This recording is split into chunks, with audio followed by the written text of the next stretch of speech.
तेवीसला टॅग झाली, 24ला एक टप्पा झाला. राज्यामध्ये 65,000 शिक्षक, 65,000 प्लस शिक्षकांची कमतरता असताना 50,000ची भरती करू असं आम्हाला केसरकर साहेबांनी सांगितलं. प्रत्यक्षामध्ये 19,000ची भरती झाली पहिल्या टप्प्यामध्ये आणि त्यानंतर गोष्टी इतकी रखडलेली आहे. त्यानंतर इलेक्शन झालं. इलेक्शन नंतर आचारसंहितेमध्ये विधानसभेत म्हणजे परमिशन घेऊन निवडणूक आयोगाची आपली भरती प्रोसेस चालू करू असं आम्हाला सांगितलं.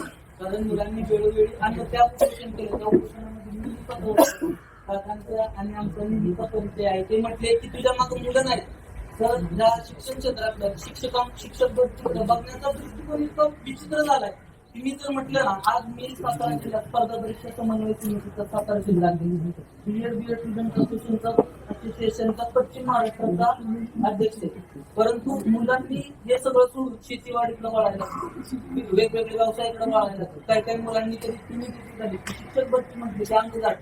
आज तुम्ही पद्धतीनं बोलला की मुलं मोठे अधिकारी झाली पाहिजे, तर ते अधिकारी होण्यासाठी शिक्षक आता नवीन नियुक्त शिक्षकांसाठी आता फक्त सर्व प्रशासकीय लेवलला सर्व यंत्रणा फक्त दादासाहेब यांच्या आपल्याला परमिशन लेटरवरती सही करणं एवढंच बाकी आहे. आणि ती सही झाली की आपल्याला आता सेकंड टप्प्यामध्ये 15,000 शिक्षक भरती होईल आणि ह्या सर्व शिक्षकांनाही नवीन शिक्षकांचा हातभार लागतो. निश्चितच तुम्ही बोलताय त्या पद्धतीचा एक विद्यार्थी घडवण्याचं कार्य सेवा आमच्या नवनियुक्त शिक्षकांच्या हातून घडेल.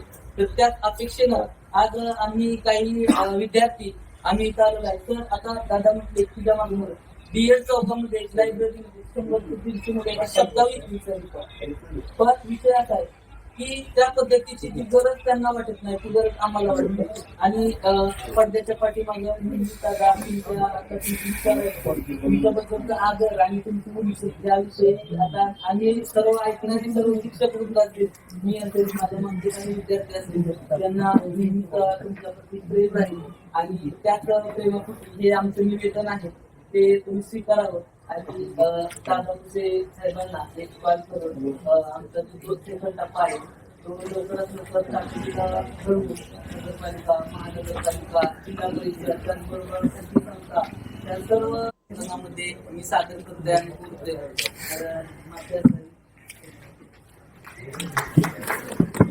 तर माझे गुरुवारी तुंबाचं आहे त्यांनी